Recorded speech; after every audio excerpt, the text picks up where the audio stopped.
So my wife, Nikki, and Amy tell me about this prison here in Tennessee that is a restaurant. You guys have really been here? Yeah. I didn't want to believe it. And then we pull in here, and it's literally a prison. So what was it like when you guys were first here? It was awesome. Was it like a cafeteria? Yep. We're going to go show you right now. There's the prison.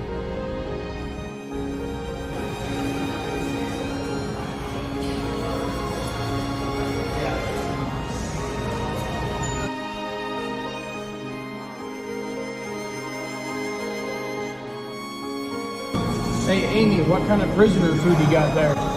Criminal Cavalier. Criminal Cavalier? Yum.